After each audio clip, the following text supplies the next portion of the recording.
Hello. आज हम लोग स्टार्ट करेंगे अपना next chapter classification and periodicity. तो आज के वीडियो में स्टार्ट करेंगे हम हिस्ट्री और सिग्निफिकेंस से। तो आज हम केवल बात करेंगे पीरियोडिक टेबल की हिस्ट्री, कहाँ से पीरियोडिक टेबल शुरू हुई और आज कहाँ पहुंच गई, और जरूरत क्या है उस पीरियोडिक टेबल की। तो आज हम केवल हिस्ट्री एंड सिग्निफिकेंस पर फोकस करेंगे। चलिए शुरू करते हैं। Hello, welcome you all.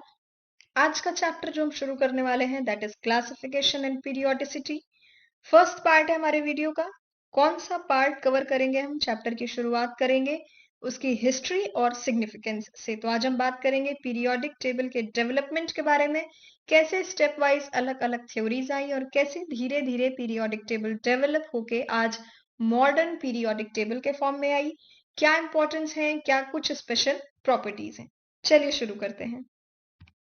Chapter हमारा दो पार्ट में है, हिस्ट्री एंड सिग्निफिकेंस। हिस्ट्री में तो हम पढ़ेंगे कि कैसे पीरियोडिक टेबल की जर्नी शुरू हुई, कैसे पहले कुछ कॉन्सेप्ट आया, फिर वो कॉन्सेप्ट डिस्कार्ड हुआ, फिर दूसरा कॉन्सेप्ट आया। उस सब के पहले तो जानना जरूरी है कि जरूरत ही क्या है पीरियोडिक टेबल की, क्यों चाहिए पीरियोडिक टेबल। तो क्यों चाहिए हमें पीरियोडिक टेबल? पहली रिक्वायरमेंट है एलिमेंट्स की सिस्टमिक स्टडी, और दूसरी है प्रॉपर्टीज की सिस्टमिक स्टडी। तो हम क्या चाहते हैं कि हमें एक जैसी प्रॉपर्टी वाले एलिमेंट्स मिल जाएं, उनको हम एक साथ प्लेस कर दें। तो अगर हम किसी एक एलिमेंट के बारे में भी जान गए तो हमें पता चल जाए कि अच्छा, इसके नीचे जितने एलिमेंट्स हैं सब एक जैसा ट्रेंड शो कर रहे होंगे, इसके राइट में जितने एलिमेंट्स हैं वो कैसा ट्रेंड शो कर रहे होंगे। तो प्रॉपर्टीज के अरेंजमेंट के लिए, एलिमेंट्स के सीक्वेंशियल स्टडी, सिस्टमेटिक स्टडी के लिए हमें जरूरत पड़ी पीरियोडिक टेबल की। तो यही है पीरियोडिक टेबल का सिग्निफिकेंस। पीरियोडिक टेबल डेवलपमेंट पर अगर हम फोकस करें तो पहली हाइपोथेसिस दी थी हमें प्राउट ने। तो उनके नाम पर ही क्या हो गया, प्राउट के हाइपोथेसिस। प्राउट ने जो सिंपली हाइपोथेसिस दी थी उसमें उन्होंने कहा कि जितने भी एलिमेंट्स पीरियोडिक टेबल में एग्जिस्ट करते हैं, जितने भी एलिमेंट्स एग्जिस्ट करते हैं सारे के सारे हाइड्रोजन से ही मिलकर बने हुए हैं। कहने का मतलब क्या हुआ? अगर हम कार्बन की बात करें तो atomic weight of an element यानी कि कार्बन ले लेते हैं। कार्बन का एटॉमिक नंबर 6, एटॉमिक वेट 12। तो atomic weight of carbon for example is equals to n into atomic weight of one hydrogen atom. अब ये फैक्ट हमें अच्छे से पता है कि हाइड्रोजन का एटॉमिक वेट कितना होता है, 1 होता है। हालांकि आइसोटोप्स हैं हाइड्रोजन के, प्रोटियम, ड्यूटीरियम, ट्रिटियम, लेकिन जनरली जब हम बात करेंगे तो हम किसके बारे में बात करेंगे, हम 1H1 के बारे में बात करेंगे। तो जिस भी एलिमेंट के एटॉमिक वेट के बारे में बात हो रही है उस नंबर को हम atomic weight of one hydrogen atom यानी 1 से मल्टीप्लाई कर देंगे। फॉर एग्जाम्पल अगर आप ऑक्सीजन की बात करो तो it will become 16 into atomic weight of one hydrogen atom. अगर आप कार्बन की बात करो तो this will become 12 into 1, that means atomic weight of one hydrogen atom. तो ये प्राउट की हाइपोथेसिस थी। खास बात क्या है कि यहाँ पर बात एटॉमिक वेट के रिस्पेक्ट में हुई थी। क्या लिमिटेशन है इस थ्योरी का? लिमिटेशन पहला क्या है, every element can not be formed by hydrogen. सारे एलिमेंट्स हाइड्रोजन से नहीं बनते। और सबसे मेजर बात क्या थी, कुछ एलिमेंट्स का एटॉमिक वेट होल नंबर के फॉर्म में नहीं होता, जिसमें से जो सबसे कॉमन एग्जांपल हम सबको याद रहता है वो है क्लोरीन का। क्लोरीन का एटॉमिक नंबर है 17 और उसका एटॉमिक वेट है 35.5। तो जो ऊपर रेड कलर से फॉर्मूला लिखा हुआ है, अगर हम वापस वहां जाकर क्लोरीन का जस्टिफिकेशन ढूंढने की कोशिश करें तो हमें क्या मिलेगा, atomic weight of chlorine is equals to n into 1। 1 is atomic weight of hydrogen atom. और जो हमारा n होता है किसी भी फॉर्मूले में, जब हम साइंस के रिस्पेक्ट में बात करते हैं तो n is are whole number, और यहाँ पर atomic mass is not a whole number. तो ये थी प्राउट की हाइपोथेसिस जो कहीं ना कहीं एटॉमिक वेट को ओरिएंटेड करके बात कर रही थी, और ये थे उसके कुछ लिमिटेशंस। नेक्स्ट हम चलेंगे, बात करेंगे डॉबरनेर के ट्रायड रूल के बाद। ट्रायड मतलब 3, ठीक है, नाम से समझ में आ रहा है। अब डॉबरनर ने क्या कहा था कि एक ग्रुप में, किसी भी एक ग्रुप में जो 3 एलिमेंट्स होते हैं उनकी केमिकल और फिजिकल प्रॉपर्टीज सेम होती हैं, और उनमें से जो मिडिल एलिमेंट होता है उसका एटॉमिक वेट बाकी के 2 एलिमेंट्स के मीन के बराबर होता है। इस बात को प्रूव करने के लिए उन्होंने 3 एग्जाम्पल्स दिए हमें। एक ग्रुप था हमारा लिथियम सोडियम पोटेशियम का, जिसमें उन्होंने सोडियम का एटॉमिक मास निकाल के दिखाया। दूसरा ग्रुप उन्होंने लिया कैल्शियम स्ट्रोंशियम बेरियम का, जहां उन्होंने स्ट्रोंशियम का एटॉमिक वेट निकाल कर दिखाया। और तीसरा ग्रुप लिया उन्होंने हैलोजेंस में क्लोरीन ब्रोमीन और आयोडीन का, जहां उन्होंने सेम कैलकुलेशन की, फर्स्ट और थर्ड के एटॉमिक मास का मीन लिया जो निकल के आया सेकेंड के बराबर, दैट मीन्स ब्रोमीन के बराबर। ये जो कोशिश थी उनकी काफी सक्सेसफुल थी इस प्रॉब्लम को रैशनलाइज करने के लिए, लेकिन इस बात को हम जनरलाइज नहीं कर पाए। मतलब ये जो बात कही कि 3 के ग्रुप में सेकंड जो बीच का एलिमेंट होगा वो फर्स्ट और थर्ड के मीन के बराबर एटॉमिक वेट कैरी करता होगा, ये बात यूनिवर्सली एक्सेप्टेड नहीं थी। तो ट्रायड का रूल पूरी पीरियोडिक टेबल एक तरह से यूनिफॉर्मली यूनिवर्सली फॉलो नहीं करती थी, इसलिए ट्रायड का रूल भी आगे चल करके फेल हो गया। नेक्स्ट जो लॉ है हमारा बड़ा ही इंटरेस्टिंग है, बहुत ही सिंपल है इसे समझना। म्यूजिक की जितनी नॉलेज हम सबको है, जो कॉमन सी नॉलेज है जो सबके पास है, वो कितनी है? सा रे गा मा पा धा नी, और फिर से कहाँ गए? सा पर। तो जब हम पढ़ते हैं, म्यूजिक जितना आता है, जितना मुझे आता है शायद सबसे कम आता है, तो हमें क्या पता है? सा रे गा मा पा धा नी सा। तो अगर आप काउंट करो तो कितने नंबर हुआ? सा रे गा मा पा धा नी, मतलब सेवेंथ नोट। और एट्थ नोट क्या है? फिर से रिपीट हो गया, सा। तो फर्स्ट नोट और एट्थ नोट सेम है। यही बात कौन कह रहा है? न्यूलैंड्स का ऑक्टेव लॉ। जब आप मी थीथ प्रो ब्यूट पढ़ते हैं तो वहां आप पढ़ते थे ऑक्ट किसके लिए आता था? एट के लिए। यानी कि यहाँ पर जो बात हो रही है वो एथ एलिमेंट की बात हो रही है। तो क्या कहता है न्यूलैंड का ऑक्टेव लॉ? आपकी स्क्रीन पर लिखा हुआ है स्टेटमेंट। अगर हम एलिमेंट्स को इंक्रीजिंग एटॉमिक वेट के ऑर्डर में लिखें तो क्या मिलेगा हमें? एथ एलिमेंट और फर्स्ट एलिमेंट की प्रॉपर्टीज सिमिलर होंगी। एक खास बात याद रखने वाली क्या है कि जब ये लॉ प्रपोज किया गया तब तक इनर्ट गैसेस की डिस्कवरी नहीं हुई थी, और जब इनर्ट गैसेस की डिस्कवरी नहीं होगी तो हमारा एट्थ एलिमेंट कौन सा आ जाएगा? हैलोजेंस। तो अगर आप ध्यान से देखो नीचे जो टेबल दी हुई है वहां पर सा में कौन कौन से एलिमेंट दिए हुए हैं? Hydrogen, halogens. तो ऑक्टेव लॉ क्या कहता है? ऑक्टेव लॉ कहता है अगर हम एलिमेंट्स को इंक्रीजिंग एटॉमिक वेट के ऑर्डर में अरेंज करें तो फर्स्ट एलिमेंट और एर्थ एलिमेंट इनकी प्रॉपर्टीज क्या होने वाली है? सेम होने वाली है। This is all about Newlands Octave law. Next ये जो स्क्रू कॉन्सेप्ट है या हेलिक्स कॉन्सेप्ट है, यहाँ पे क्या हुआ? साइंटिस्ट ने एक हॉलो सिलेंडर लिया, उसे 16 पार्ट्स में डिवाइड किया और फिर स्पाइरली 45 डिग्री के एंगल पे लाइंस ड्रॉ की। लाइंस ड्रॉ करने के बाद जो स्ट्रक्चर आया उसमें उसने एटॉमिक वेट के ऑर्डर में एलिमेंट्स को प्लेस किया। फिर उसने क्या देखा कि एक ही लाइन पे जो एलिमेंट्स आ रहे हैं उनकी केमिकल प्रॉपर्टीज सेम है। जैसे कि वो एलिमेंट्स जो 11th लाइन में है वो सारे एक प्रॉपर्टी के हैं, नेक्स्ट किसी लाइन पे जो एलिमेंट्स हैं वो एक प्रॉपर्टी के हैं। तो ये जो हेलिक्स कॉन्सेप्ट है या स्क्रू कॉन्सेप्ट है, ये क्या बताता है?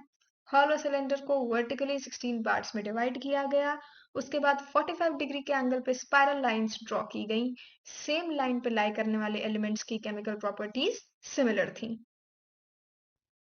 नेक्स्ट आती है बात लॉथर मेयर के कर्व की। तो लॉथर मेयर ने क्या किया? इन्होंने कर्व ड्रॉ किया। कर्व में रिलेशन किसके किसके बीच था? एटॉमिक वेट और एटॉमिक वॉल्यूम के बीच। कर्व ड्रॉ करने के बाद इन्हें कुछ रिजल्ट्स मिले। क्या रिजल्ट्स थे? कर्व की जो पीक पोजीशन थी, पीक मतलब टॉप की पोजीशन, वो किसने ऑक्यूपाई की? एल्कली मेटल्स ने। डिसेंडिंग पोजीशन मतलब कर्व जब नीचे की तरफ आ रहा था, वो पोजीशंस किसको मिली? लेस इलेक्ट्रोपॉजिटिव एलिमेंट्स को। मेटेलॉइड्स को कौन सी पोजीशन मिली? बॉटम का पार्ट, मेटेलॉइड्स और ट्रांजिशन मेटल्स का। और जो मोस्ट इलेक्ट्रोनेगेटिव एलिमेंट्स थे यानी कि हैलोजेंस, उन्हें कौन सा पोर्शन मिला? उन्हें मिला असेंडिंग पोर्शन, जहां कर्व ऊपर की तरफ उठ रहा था। तो इस तरह से लॉथर मेयर ने क्या देखा? इन्होंने देखा कि जो सेम नेचर के एलिमेंट्स हैं वो सेम पोजीशन ऑक्यूपाई कर रहे हैं। और मेनली लोथर मेयर का कर्व ही वो सोर्स था जिसने आगे चल के किसकी फाउंडेशन रखी?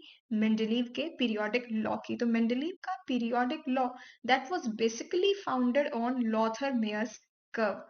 लोथर मेयर का कर्व अगर हम देखें तो नेक्स्ट स्लाइड में हमें इसका डायग्राम देखने को मिलेगा। ये है लोथर मेयर का कर्व। अब इसमें अगर ध्यान से तुम पोजीशंस देखोगे तो मेटलॉइड्स और ट्रांजिशन मेटल बॉटम पर हैं। इसके अलावा अगर हम देखें पीक पोजीशन पर क्या है हमारा? पीक पोजीशन पर एल्कली मेटल्स हैं। इलेक्ट्रोपॉजिटिव मेटल डिसेंडिंग पोजीशन पर हैं और हमारे हैलोजेंस कहाँ हैं, असेंडिंग पोजीशन। मतलब अगर हम पेंसिल से ग्राफ ड्रॉ करने की कोशिश करेंगे तो जब हम ग्राफ को ऊपर की तरफ ले जा रहे होंगे तो उन पोजीशंस पे हमें क्या मिलेंगे, हैलोजेंस मिलेंगे। So this is about Lothar Meyer curve और नेक्स्ट स्लाइड में दिया हुआ एक पिक्टोरियल रिप्रेजेंटेशन लॉथरमेयर के कर्व का।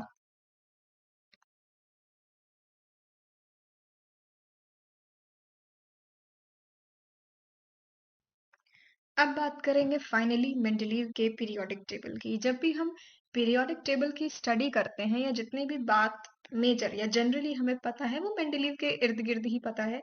इससे पहले की चीजें हमारे लिए थोड़ी नई थी, बट हाँ, मेंडलीव ने क्या कहा, मेंडलीव का नया लॉ क्या है, ये सारी बातें हमारे लिए वेल नोन फैक्ट्स हैं।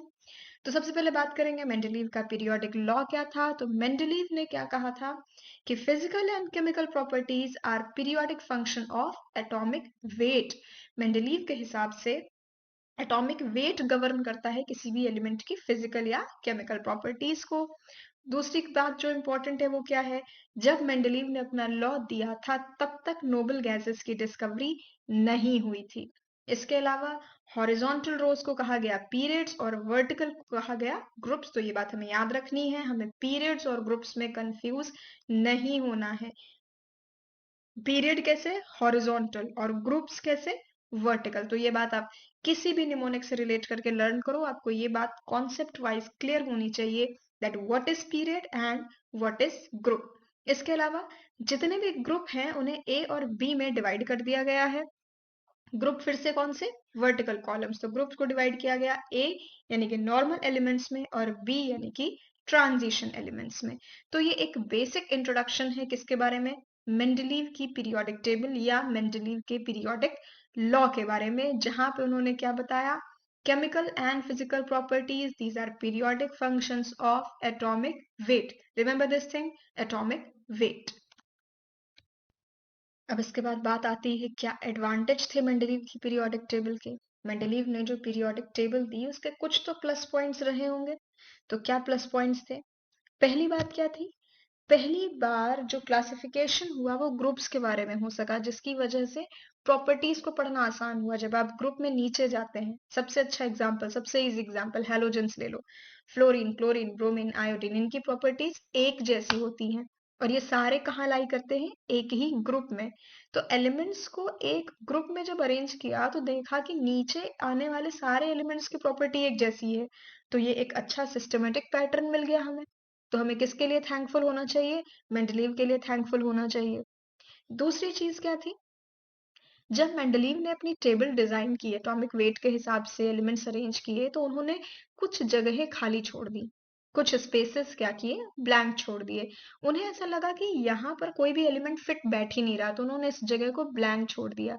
जिसकी वजह से क्या हुआ, फ्यूचर में जब डिस्कवरी हुई तो पता चला कि जो स्पेसेस मेंडलीव छोड़ के गए थे वहां पर ये नया डिस्कवर्ड एलिमेंट आ सकता है। तो क्या हेल्प हुआ to discover new elements as some gaps were left. Mendeleev ने जबरदस्ती सारे एलिमेंट्स को प्लेस नहीं किया, उन्हें जहां पर लगा कि ये प्रॉपर्टीज मैच नहीं कर रही, ये प्रॉपर्टी सही नहीं बैठ रही, उन्होंने उस जगह पर गैप छोड़ दिया। तो ये दो बहुत बड़े कंट्रीब्यूशन थे मेंडलीव की पीरियोडिक टेबल के। इसके अलावा उन्होंने एटॉमिक वेट के केस में करेक्शन किया। क्या करेक्शन किया, उन्होंने एक नया फॉर्मूला दिया एटॉमिक वेट के लिए, जहां हम वैलेंसी को जब इक्विवेलेंट वेट से मल्टीप्लाई करते हैं we get the atomic weight our of our element. इस फॉर्मूले की हेल्प से कुछ पर्टिकुलर एलिमेंट्स के एटॉमिक वेट में करेक्शन भी हुआ, उनकी वैल्यूज चेंज हुई। कौन कौन से एलिमेंट्स थे वो, uranium, beryllium, indium, gold and platinum. तो यहां से हमने देखा बेसिक एडवांटेज या बेसिक मेरिट्स की बात करें तो कौन कौन सी मेरिट्स थी। पहली मेरिट क्या थी, ग्रुप्स में जब एलिमेंट अरेंज हुए तो उन्हें एक हमें सिस्टमिक प्रॉपर्टी मिल गई जो हमारे स्टडी इजी कर दी जिसने।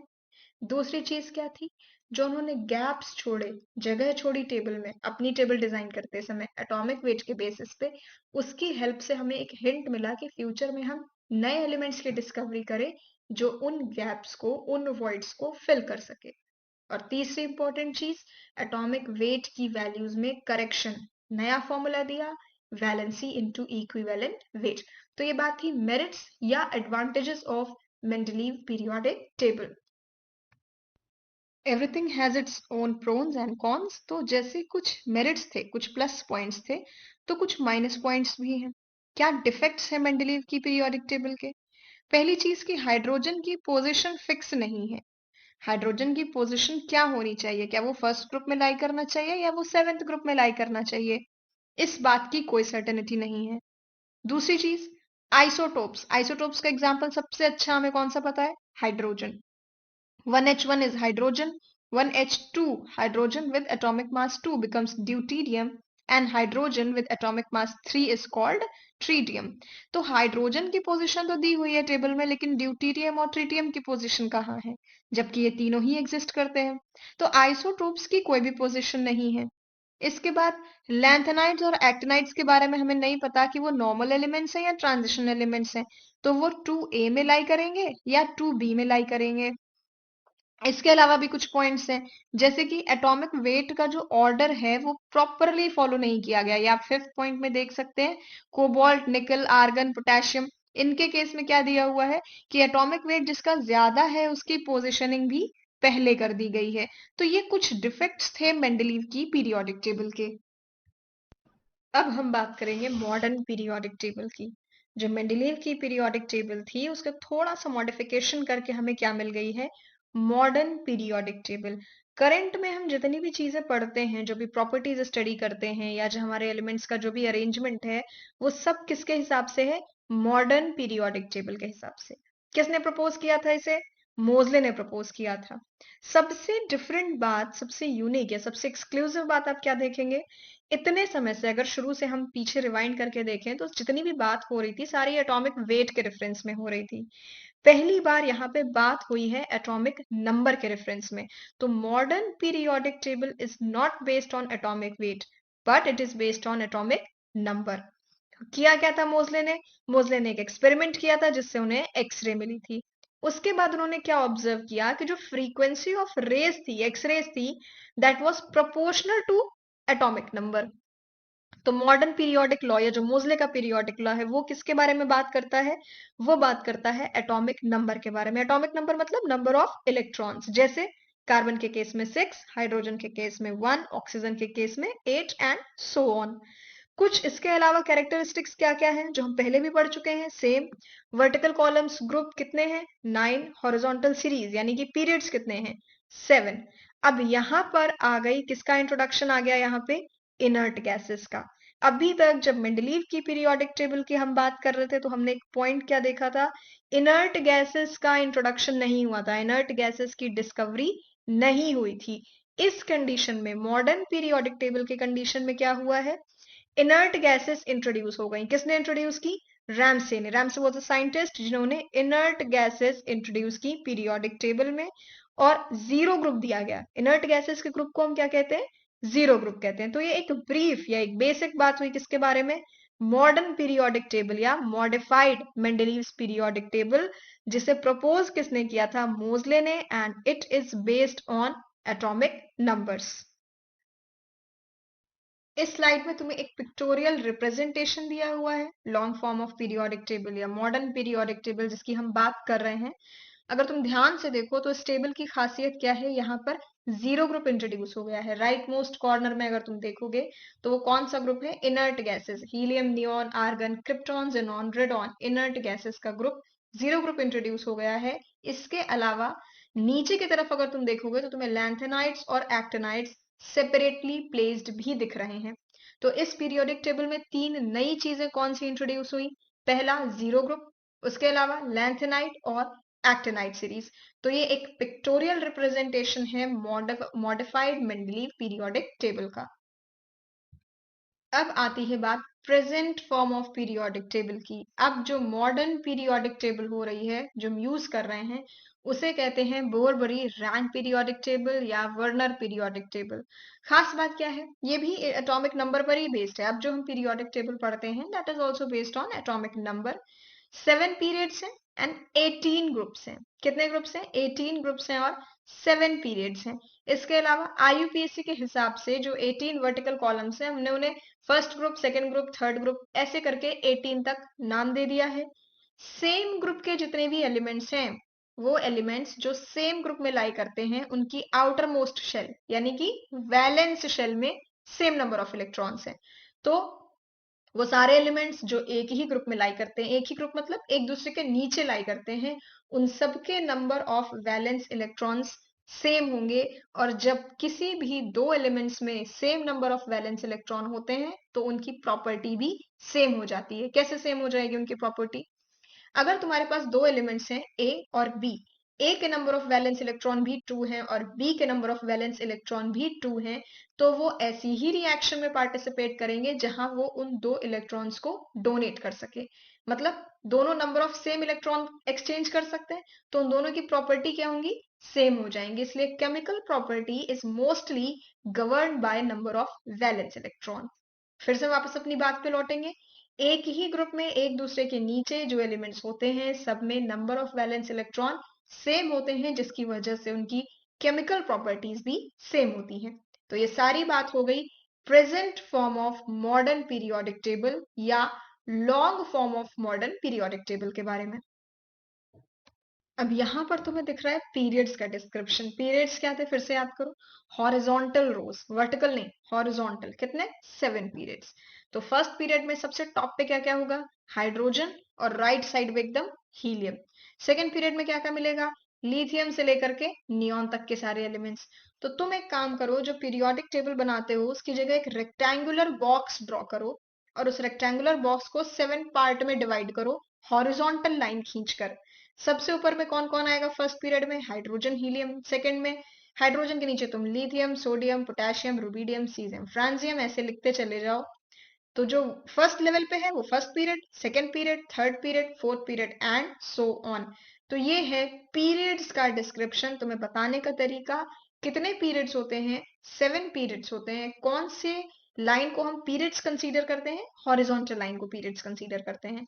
सो this is a basic description of periods. अब पीरियोडिक टेबल से रिलेटेड कुछ एक रूल्स, लास्ट पार्ट है समवॉट हमारी वीडियो का। तो क्या क्या पॉइंट्स है? पहला, डायगोनल रिलेशनशिप। अगर आपसे कोई बोलता है एक डायगोनल लाइन ड्रॉ करो, तो उसका मतलब क्या होता है? तिरछी लाइन ड्रॉ करो। दिख रहा होगा एक इमेज बनी हुई है जिसमें लिथियम और मैग्नीशियम एक डायगोनल लाइन से कनेक्टेड है। तो होता क्या है डायगोनल रिलेशनशिप? डायगोनल रिलेशनशिप का मतलब सेकेंड पीरियड के एलिमेंट्स, अभी तुमने पीरियड देखना सीख लिया है, ठीक है। सेकेंड पीरियड के एलिमेंट्स थर्ड पीरियड के एलिमेंट्स, सेकेंड पीरियड के कुछ एलिमेंट्स लिखो और उसके नीचे थर्ड पीरियड के कुछ एलिमेंट्स लिखो और उन दोनों के बीच एक डायगोनल लाइन ड्रॉ करो। फिर से मतलब समझो। ऊपर और नीचे के एलिमेंट्स नहीं, बल्कि जो तिरछी लाइन से कनेक्टेड हैं उन एलिमेंट्स की प्रॉपर्टी क्या होंगी? सेम होंगी। क्या सेम होगा? आयनिक पोटेंशियल वैल्यू सेम होगी, जिसकी वजह से उनकी प्रॉपर्टी सिमिलर होंगी। ये जो रिलेशनशिप निकल के आया diagonally placed elements of second period and third period के बीच में, सेकेंड और थर्ड के एलिमेंट्स हैं लेकिन ऊपर नीचे के नहीं है, बल्कि डायगनली रिलेटेड एलिमेंट्स हैं। ये जो रिलेशनशिप है, this relationship is called diagonal relationship. इसके अलावा नेक्स्ट पॉइंट क्या है? थर्ड पीरियड के एलिमेंट्स को हम कहते हैं टिपिकल एलिमेंट्स। यानी अगर हम किसी भी फैमिली के बारे में पढ़ रहे हैं, किसी भी ग्रुप के बारे में पढ़ रहे हैं, तो हमारे लिए सबसे इजी क्या है? कौन से नंबर के पीरियड के एलिमेंट को पढ़ पाना? Third period. जैसे अगर हम सोडियम फैमिली की बात करें, तो देखो हम सोडियम फैमिली बोलते हैं या हम एल्यूमिनियम फैमिली बोलते हैं। उनके एलिमेंट्स की प्रॉपर्टी हमारे लिए सबसे कॉमन है, सबसे आसानी से समझी जा सकती है।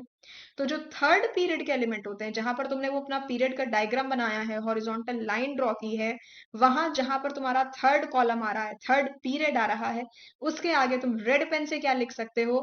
Typical elements. थर्ड पीरियड के एलिमेंट्स कैसे होते हैं? टिपिकल एलिमेंट्स होते हैं। इसके अलावा नंबर ऑफ गैसियस एलिमेंट्स कितने हैं? 11 है। नंबर ऑफ लिक्विड एलिमेंट्स कितने हैं? 6 हैं। इसके अलावा bromine is the only non metal which is liquid. एक ऐसा नॉन मेटल जो लिक्विड है दैट इज ब्रोमीन, और एक ऐसा मेटल जो लिक्विड है दैट इज मरकरी। तो मरकरी तुम्हारे लिए बहुत ही कॉमन एग्जांपल है, तुम बेसिक क्लासेस से पढ़ते आए हो। नया तुम्हारे लिए क्या है?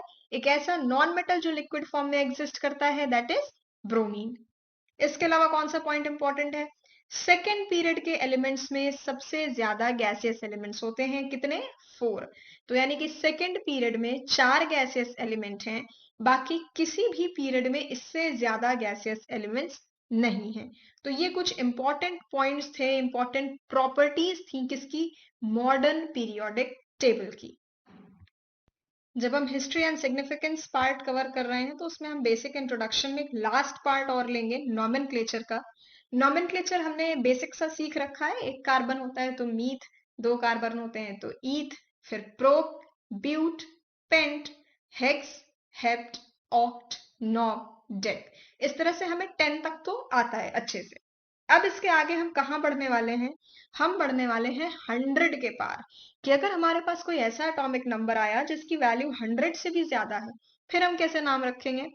उसके लिए हमें क्या दिया हुआ है, हमें 0 से 9 तक कुछ अलग से नाम दिए हुए हैं। कौन कौन से हैं, 0 को हम कहेंगे निल, ये आपको याद करना आसान है आपके लिए, निल मतलब 0 होता है, सबको पता है। 1 अन, 2 बाई, अब ये बाई ट्राई वाला सिस्टम चलने लगा यहाँ पे, तो ध्यान से देखो, बाई, ट्राई, क्वाड, फिर से वापस सेम पे आ गए, पेंट हेक्स। पेंट हेक्स हम कहाँ पढ़ते थे, 1 2 3 4 जब करते थे तब भी हम पेंट हेक्स पढ़ते थे। 7 को नॉर्मली हम पढ़ते थे हेप्ट, यहां हम पढ़ेंगे सेप्ट। 8 के लिए ऑक्ट और 9 के लिए एन। अब तुम्हें कुछ भी नंबर दिया हो, सपोज तुम्हें 112 दिया हुआ है एटॉमिक नंबर, तो तुम क्या करोगे, 1 के लिए क्या लिखोगे, अन। 1 1 2 है 112, तो पहले 1 के लिए अन, दूसरे 1 के लिए अन, और 2 के लिए बाई।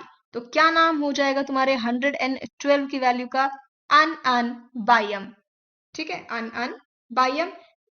जो आई यू एम है ये लास्ट में सफिक्स लगेगा ही लगेगा हर कंडीशन में, जब आप 100 से आगे की नेमिंग कर रहे हो।